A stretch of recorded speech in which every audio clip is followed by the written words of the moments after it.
Hello, hello. So this is new. So hey, Miss TM Buzz, if you can hear me, please let me know in the comments because I'm using these earbuds, right? So please let me know if you can hear me. But so I had started off in a coffee shop, and I was supposed to have a meeting with another author or whatever, right? Um, and I was just like, okay, she canceled. Well, she actually didn't cancel last minute, but I read it last minute. So I was just like, well, I'm still here in the coffee shop, and I'm here, and I was gonna be here for like 30 minutes, right? So why not go live? Okay, perfect. So you guys can hear me. Tina. Okay, perfect. Now I know your name. Hey, Tina. Well, hey, Marco. How are you? Lost in Hawaii. It's always great to see you. So I think I lost the subject for today. But first off, I just wanted to check in and ask you guys, how are you doing? There was like some major news apparently about a young woman who went on vacation. I think she went on vacation in Mexico, and like this tragedy happened to her.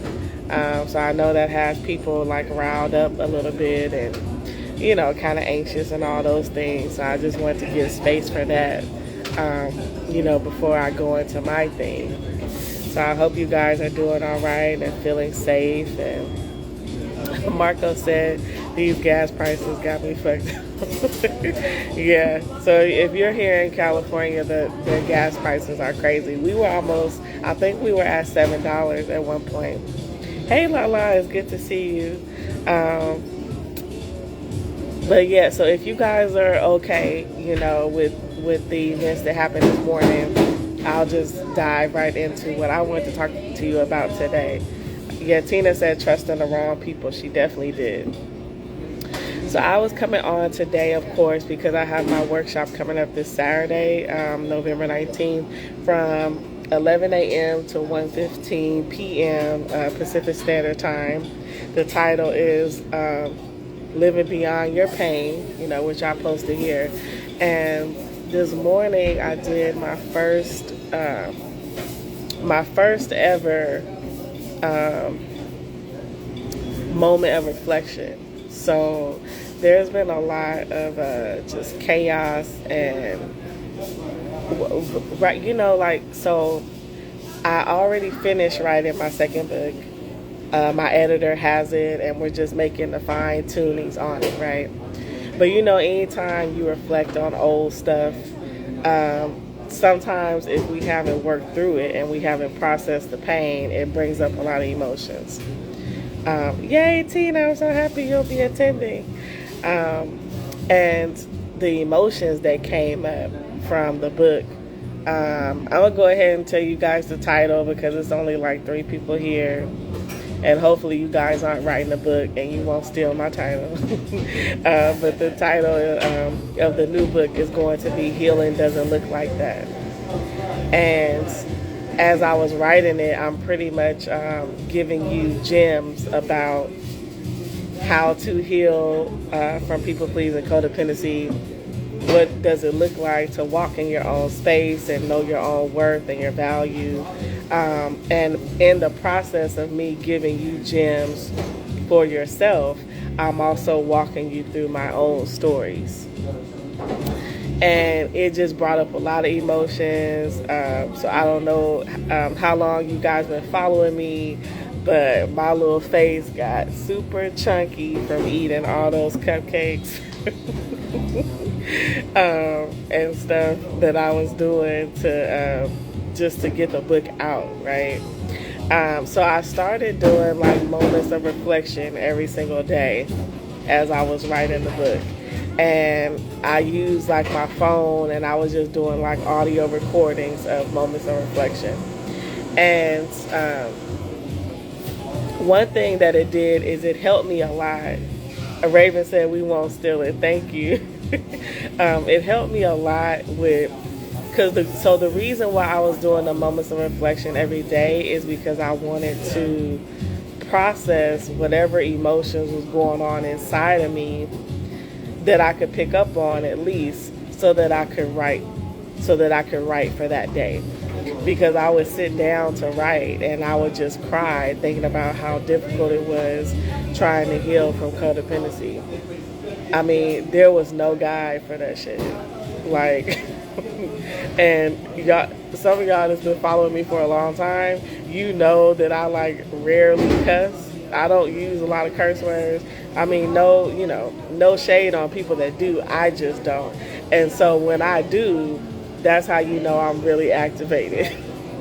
Like, it was a big deal. And it was like no guide. People tell you all day, like, oh, you need to set boundaries. Oh, you need to develop like a higher self-esteem about yourself. Oh, you need to, stop enabling people. But nobody actually shows you, but how do you do it? What is that going to look like? And the biggest part that many of us fear is what's going to be the outcome of this if I decide to do this, right? How are people going to treat me? So it's like, put a 1 in the chat if that's something that has like prevented you in the past, or maybe even right now, from setting boundaries, because we get fearful about how are people going to treat us, with these boundaries. And so all of that stuff, just remembering all of it brought up a lot. And so that's where the moments of reflection came from. So I posted a video recently about a moment of reflection I had for the day. And I was super excited to share it with you guys. And I was like, you know what? I'm just going to go live so we can talk more about it. Hey, Virgo Podcast, thank you for joining. Raven, you are so sweet. Thank you.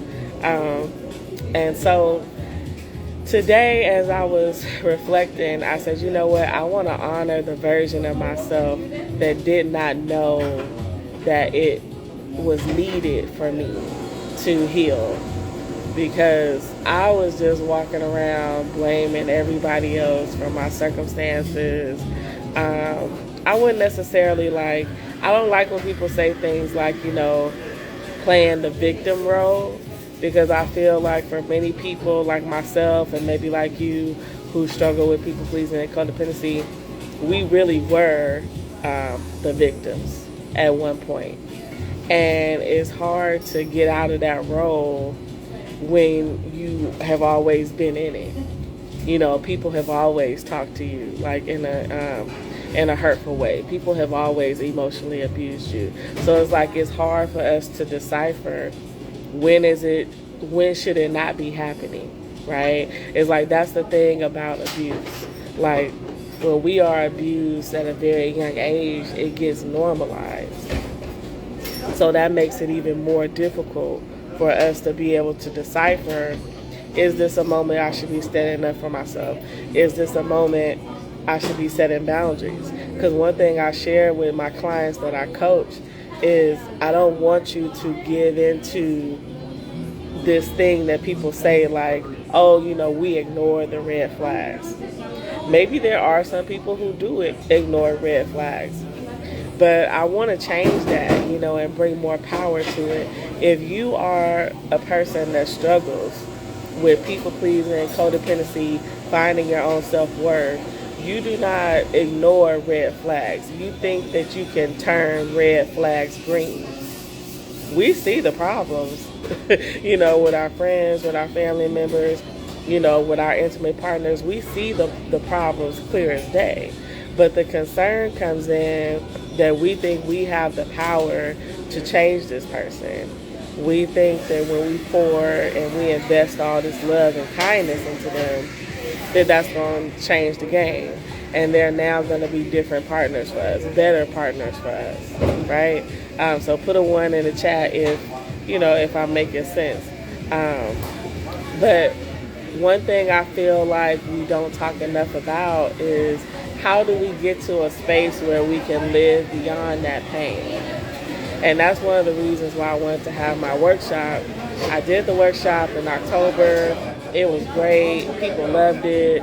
A lot of people said, due to the date, they weren't going to be able to come. And so I said, okay, let me do it again. Okay, and I see Lost in Hawaii. I see your one. Virgo podcast definitely has been something I've had to work on. Yes. And so this workshop, Living Beyond Your Pain, this workshop is really for people who are struggling to know their identity. You're struggling to know your self-worth. Oh, hey, my brother out here. But struggling to know who you are and what your value is. Because the thing that gets us caught up a lot of times and not being able to set good boundaries, not being able to communicate our feelings, is we don't know our worth. But it's in order to know your worth, you have to know who you are. And you have to stand on that. And we don't know who we are because our role has been so many times the caregiver, the person that comes through for everybody, the person that takes care of everybody. And so we start to believe that we indeed are these people. And this is our role. And it's the things that we do for people, that's just our gift. All of us have gifts. God gave all of us gifts. If you struggle with codependency and people pleasing, 9 times out of 10, you have the gift of mercy. That means that you are very empathetic. That means you know how to hear what somebody's saying, and you have the ability to be able to place yourself in their shoes. And you can support them. You can guide them. You can say words of affirmations and encouragement to them. That's what that means. But that is your gift. That's not who you are. And guess what? To take it to another level, and I know you may not be ready to hear this, but I'm going to say it because I love you. People actually have to earn that gift from you. Just because you're a good listener, that don't mean you got to be listening to everybody's problems. Just because you know how to solve stuff and you know how to support people when they're struggling emotionally, that doesn't mean you have to do that all the time for everybody. And so when we take a moment to say, okay, who am I? If this is my gift, then who am I? Right? And that's where the work is. And on the 19th, this Saturday, that's what we're talking about. We're talking about who are you? So in order for us to do this, of course, you guys know I always give the homework. So, and somebody told me the other day, they was like, Tanisha, can we just come to a workshop and don't have no homework? I know. But listen, the homework isn't, it's optional. But I have to give it though, right? Because that's the work, right? You can't just listen to me talking. We gotta do some work.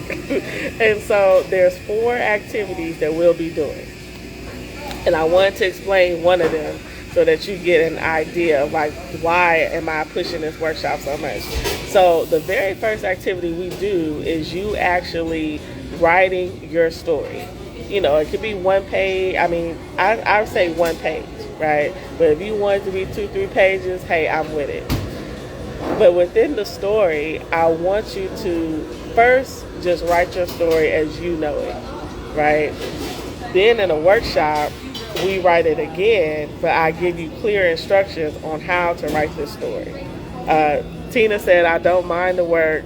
Self-care is not selfish. Absolutely, yes. So within the workshop, I give you about 10 questions, and you rewrite your story based on those questions. So some of the questions are asking you, how did you feel growing up? Did it feel like you were walking on eggshells? When you needed support and guidance, did it feel easy for you to go to your caregiver, or was there some resentment? Was there some second guessing that you did? Did you feel safe? What was the role of your parents? Did they have a role of nurturing you? Did you feel valued? Do you feel like you were loved within your family? All these questions will get your mind flowing to write your true story. Right? So from surface level, my story is I'm a kind, sweet person that didn't know her worth, I struggled in my relationships. I struggled in my friendships. I struggled with my intimate partners, not knowing who to choose. I got verbally abused, emotionally abused, financially abused by some boyfriends. And now I'm this person trying to pick up the pieces, right? That's one version of the story. Another version of the story is I was raised by parents who were emotionally unavailable to me. I did not get the proper tools to truly feel loved, valued, and supported and seen. From that, it caused me not to know my real worth, not to know my real value. I struggled choosing friends and partners that fit me because I didn't know my needs. I caregived in order to get my needs met. And to this day, I still use people pleasing in order to not be hurt and harmed and abandoned in my relationships. Now that I know my own behavior patterns, I'm working on myself daily. I'm learning that saying no is something that I deserve. I'm learning that if people choose to leave me because of my boundaries, they are taking care of themselves, and God will supply the people that's needed in my life. So put a 1 in the chat if you hear the difference in those two stories. It's like the first story is kind of very, it does sound very victimizing. There's really no growth there. There's really no depth there. It's just like, boom, yep, I'm codependent. Nobody loves me. I don't know who I am, so and so and so and so, right? Whereas the second version of it is more laid out. Like, this is the reason. This is how I've grown. These are the things that I plan on doing now that I know that I struggle with this, right? So I see the ones in the chat. Sorry, you guys see people in the background. I told you guys this was supposed to be this time was supposed to be time between me and another author, but she had something else going on. So I was like, I'm not gonna waste this time, right? I'm just gonna speak to my community. So sorry about the background, but anyway. Yeah, so that's a version of one of the activities, right? There's 4 activities that we'll be doing. Okay, Tina said I can hear the difference. The second was ownership. Yes, and the ownership helps us better understand ourselves, right? It's one thing when we say, yeah, I struggle with people pleasing, but I'm really trying to do better. Whereas the second version says, I really never got shown the love that I needed. Like, you see how when we say that and we're transparent with ourselves, now this creates a space for us to go deeper. Well, what happened? What happened to us that caused us to be like that? That's where we tap into the need, right? And when we know what we need, everything gets better. And I'm saying that from a personal experience as well as what I've seen with my clients. When you know your story and then you know your needs, there's power within that, because now you take it personal. You don't let anybody take advantage of you. You don't let, saying no becomes much easier because you know what you're up against if you say yes, right?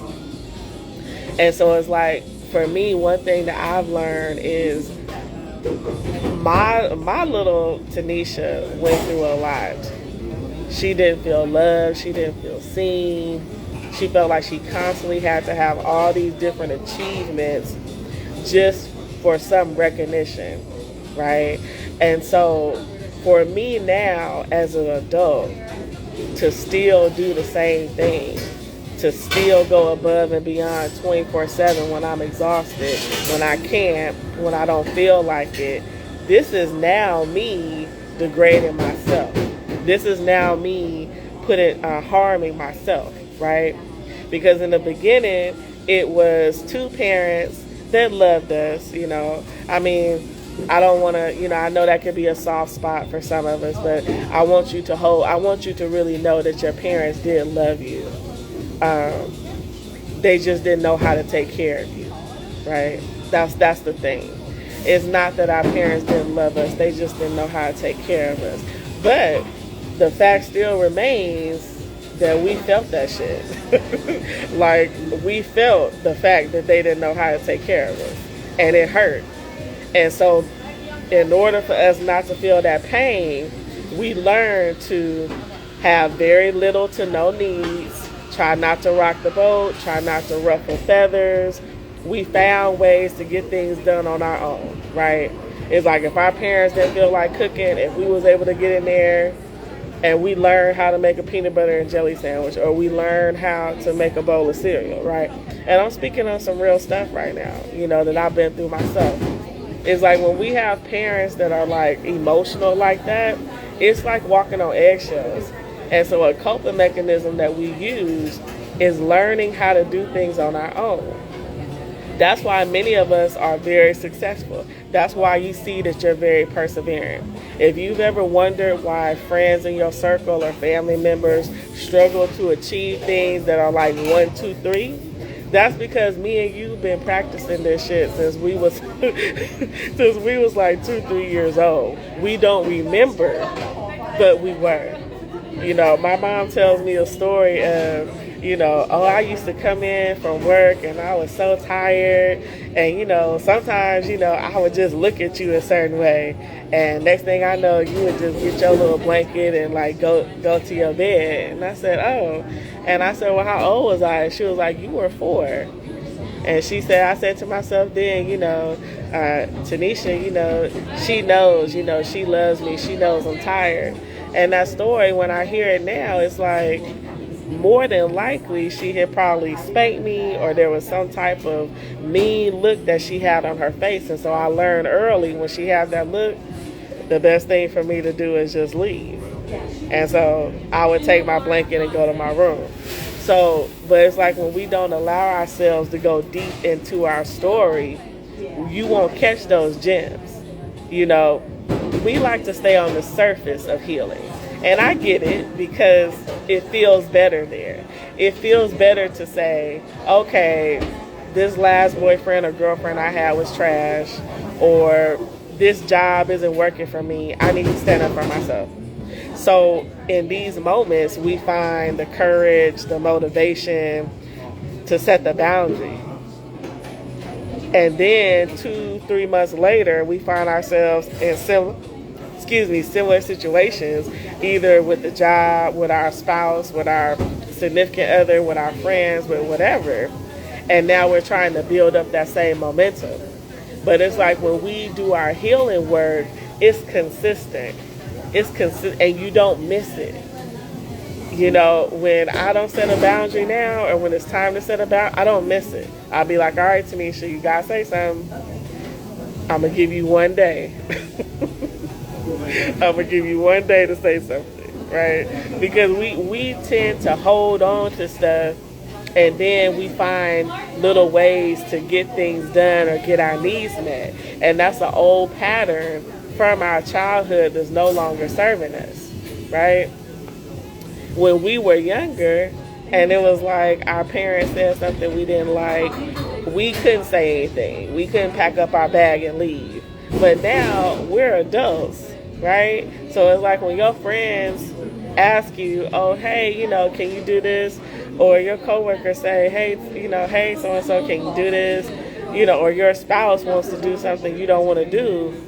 You avoiding the text messages, it's not going to make it go away, right? Because now it's accountability. People like, where were you? Our parent at the time, they was just like, okay, whatever, Tanisha figured out how to feed herself today, or Tanisha took the bus by herself today. But when we get older and we start not communicating our feelings and dipping out on people, it causes problems in our relationship. And people always feel like, well, yeah, I just need to learn communication skills. I really have to speak up. But my question that I always ask, and hey to everybody else that joined, Death Rattle Queen and Milikai, thank you for joining. Hey, sweet Purple Dove. Sorry, I was in a daze talking. I didn't see you guys that joined. But my question for people that do that is, how are you supposed to know and learn how to communicate in that assertive way if you've never done it, right? And even taking it to another level of self-compassion, how are you supposed to know that that's how you should be communicating? We beat ourselves up. I need to do this better. I need to do that better. But by whose standards? Because if you've never been in a space where you felt safe enough to express how you feel, then why would you do it? Why would it be automatic, right? And I'm going to sip some coffee on that. Because that blew my mind when I first heard it. Because I used to like beat myself up on my healing journey, like, oh, I missed therapy this week. Man, I haven't spoke to my coach in 2 months. Man, I didn't go to the support group 2 Fridays. I need to do better. But it's like, if we know this is a journey and this is a continuation thing, then why beat ourselves up on the process, right? So, I just wanted to come on here and let you guys know, the new thing that I'm doing with my moments of reflection. Of course, I wanted to talk about the workshop because I really want you guys to attend. It's not expensive at all. The workshop is $39. It is this Saturday from 11 to 1. Because you guys are on the live right now, you have spent some of your lunchtime with me. Maybe I want you to know. So there's a code for the workshop. Look, I'm talking like people behind me gonna hear the code. So let me type it in here. So the promo code for the workshop is Beyond. So when you put Beyond, oh, you're welcome, Tina. I'm glad you were here. Thank you, everyone, for sharing some space today. So hey, my other friend is on here. Hey, Walter. I'm sitting up here whispering the code like other people in Peace Coffee gonna hear the code. But so the code is Beyond. So when you type Beyond in the promo code box, it will give you, I think, like 15 or 20% off. I can't remember what I set it for, honestly. I think it's 20% off. So, but I want to thank you guys for sharing some time with me today. I hope I said something, encouraging, uplifting. I definitely want to see you on Saturday. So another thing we'll be doing on Saturday is we'll also be going over our personalities, our attachment styles, to ask ourselves, is my attachment style affecting my relationship? And I'll tell you right now that it is. So I'm just going to drop the bomb on you. It is. But even the beautiful thing about the attachment styles, right? Like, say, for example, mine is fearful avoidant, which means that I really, really, truly want to have relationships with people, but I'm scared at the same time of getting too close to people because I don't want to be rejected. I have a fear that I'm going to be rejected. So now, I'm also like a social butterfly. So I was confused about how this exactly like shows up for me until this year when I started asking feedback from friends about, well, how is the relationship with me? Do you feel like we spend enough time together? And damn near everybody was like, no, we don't. I was just like, what? And, the feedback I got was, I'll spend a good chunk of time with people and then they won't hear from me for a couple weeks. Now, in my mind, I can always say, right, well, I got my 9 to 5. I'm on my lunch break right now from my 9 to 5 in Peace Coffee, okay? But it's like, I can always say, like, oh, I got my 9 to 5. I'm also, have my business as an author. I don't have a lot of time, right? But even though I could say that to myself and I would use that to feel better, the real truth is I don't know how to consistently show up in relationships. I know. TJ Self-Care, can you believe it? Hey, listen, y'all already know. I'm not gonna tell you no lies over here. We healing together. I may be on mile 80 and you're on mile 5, so it doesn't mean that I can't help you, right? But I'm also just being transparent and letting you know that I'm still doing the work myself, okay? And that's why I talk about self-awareness, because when we know who we are, it's easier for us to just be honest. You know, I just had to be honest. Like, people are right. You know, like, I'll just kind of drop. Now, don't get me wrong. I'm not the type of person to just drop from the sky. Like, when you call me or you text me, I'm definitely going to pick up the phone or text back. But if you wait to hear from me, oh, it's probably going to be about a month. And I don't do it on purpose. You know, I do it because I've just gotten used to not spending time with people, you know, and I think, you know, because for people like me and maybe even people like you, when we're not given consistent love from our parents, you know what I'm saying, our caregivers, the people that raised us, it's hard for you to break from that. You have to, like, be aware of the pattern and then do something about it. Now, that part of my journey, my healing journey, I just now realize that in my relationships, like, oh, I'm not consistently showing up, right? So it's like, well, why am I not consistently showing up? Well, I don't actively pursue people because I genuinely don't believe that people want to spend time with me like that. I do not think I'm this amazing person that you would want to see every week or talk to every day. Yeah. And I can say that without crying. You see the growth? Thank you, Jesus. That took a while. But yeah, I don't genuinely believe that, right? I remember even when I started like the TJ Self-Care page, like people used to ask me going live 3-4 times a week. I'm like, you really want to, like, because your time is precious. Like, you got your kids, you got your spouse, you got your job. You really want to be on the live listening to me talking about codependency and healing? Okay. You know, I am kind of funny, so maybe I didn't even want to think that was real, right? So, you know, just being really transparent today about how healing can truly bring us to new levels. And the level that I'm on right now, even though it's painful, it feels amazing because I used to fight with people. I used to fight with my therapist. I used to fight with my coach. I used to fight with members at my church, people that was trying to help me. They was trying to show me, like, Tanisha, these things are not all together like you think they are. You know, it's almost like you laying out a red, blue, and yellow crayon, and I'm sitting up there saying, no, they all red.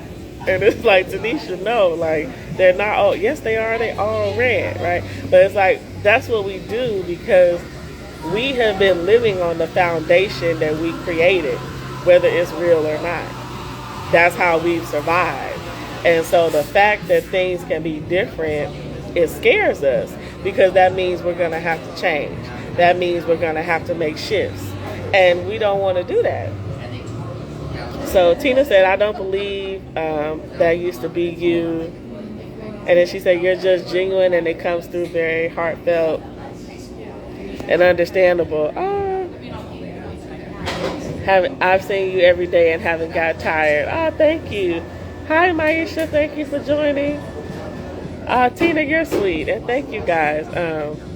But, you know, I'm just being transparent about what it looks like to just, it's like it's different levels, you know, of healing. And this current level that I'm on, it feels good. I mean, you know, it's scary, but at the same time, it's kind of like opening up, you know, Pandora's box, right? It feels good to open up the box and not shut it down because that's what I used to do.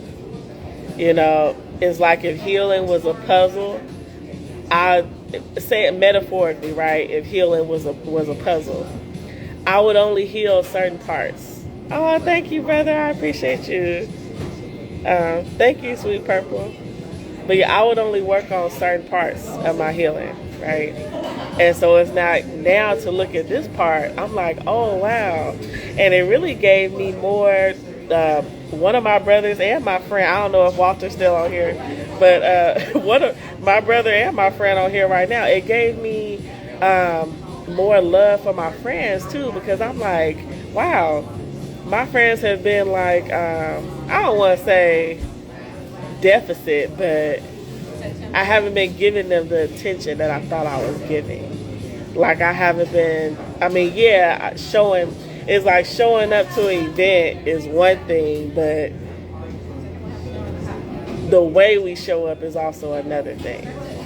And I think the combination of the depression and the fear and everything, I would show up, but my demeanor, I could see how my demeanor was not very open or shut down, for lack of a better word, right? So it feels good, to see these things about myself, to recognize it, to not run from it. I feel like I'm running towards it. Like, all right, tell me more. And every week I got like a list of shit for my therapist. Like, okay, this is what I heard this week. This is the feedback I got this week. Tell me what you think. I even hired a coach a couple times, like, listen, we have to get what we need in order to get better, right? So I'm really excited about the last 2 months of this year. I'm excited about your healing journey. I'm excited about mine. Okay, but when you do show up with love and you're truly present in the moment, thank you. Yeah, I feel like that too, So yeah, self-compassion. I can't beat myself up too much, right? And I don't want you to either, right? And I'm not saying you should go out there and ask your friends and family for feedback, because you have to be ready to hear that, like we have to be ready to hear people and not shut it down, or they don't know what they talking about, or now we trying to pick through their stuff with a fine tooth comb. Well, this is what's wrong with you, and I felt like this. That's not how we heal. When we ask for feedback, it's just that. You have to be ready to receive it from that person, because that person is trying to help you. And everybody have a different language that they use and stuff like that. But you got what they say, you got to take the meat and leave the bone, right? Like one of my friends, she's doing a lot of her own healing work. So when I asked her, she said it with love. She was like, yeah, Tanisha, like sometimes it does seem like, you don't want to spend time with me, but then like you always text me or you always call me, and I'll be like, okay, yeah, she loved me. She's just going through some stuff, right? Whereas when I asked one of my cousins, you don't never show up to shit, bitch, and I was just like, ooh, that hurt. Like, okay, but it's like my role in that moment was not to criticize how she's showing up, right, or how she's telling me. It was just for me to receive it, and so that's a whole nother level that I don't want you to jump to. Hey, Jackie, because I'm gonna be honest, like you have to have done some work to ask people their feedback without getting upset. You have to have done some groundwork, you know what I'm saying? And I don't want you to like jump into that, but I do want you to jump into knowing you are worthy. You taking time for yourself is not bad, and I really want you to consider coming to the workshop. We will be going over in detail about how do we truly live beyond the pain that we experience. What does it look like to truly know ourselves and to walk in that space of knowing that we're worthy of boundaries, knowing that we're worthy of being loved by people that we feel can support us. You are so much more than what you do for people. Like, I really want you to know that today before you have to go. It's a gift that you have. It is not who you are. Don't look at yourself as an empath. look at yourself as an empathetic person. This is your gift. It's the gift of mercy. That's what we have. But just because we have it, it doesn't mean that we have to be walking around with a torch in our hand saying, yes, I'm here to save everybody because I have this gift. No, we here to save ourselves. You know, when we have extra, then it's about everybody else, right? And when I say yourself, it looks different for everybody. You know, it may be you and your child, it may be you, your spouse, and your children, and maybe you and your adult parent, right? Whoever is in your household, that's your number one goal.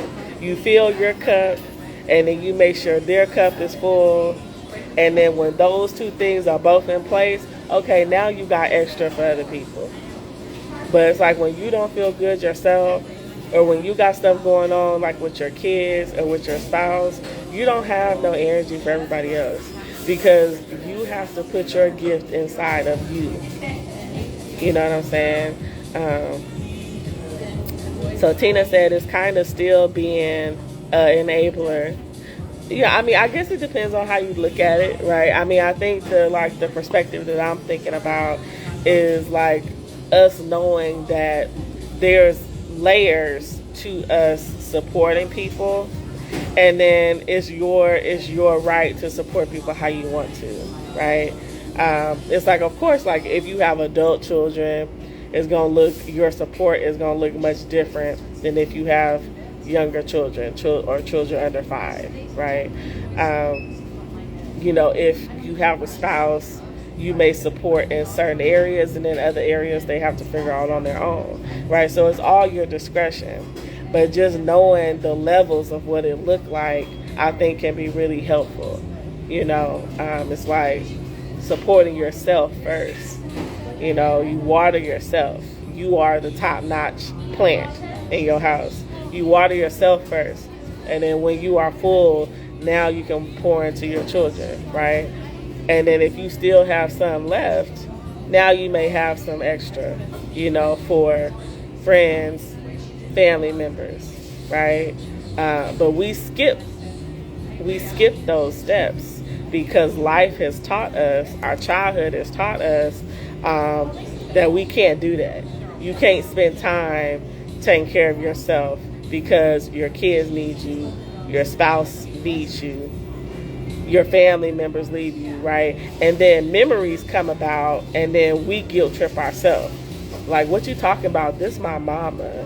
Or what you mean? This my child. Even though your child is like 25 years old, right? Or what are you talking about? This is my sister. She been there for me, so and so and so and so. Yes, all that is true. But that still doesn't negate the fact that you need to take care of yourself first. And there's nothing wrong with that, right? And then I had a client recently, she asked me, she said, well, Tanisha, what happens when you always going through it? Because I've been going through it now for a year. And I said, well, then that means you may not have the capacity to support anybody. How does that feel to think about that? Is the value that you have in this relationship based on how much you can support them? Because that's a red flag. If you feel like you can't be vulnerable and broke down with your family, friends, or spouse, that's a red flag, okay? Somebody screenshot that. I'm gonna have to go back through this video so I can post just that.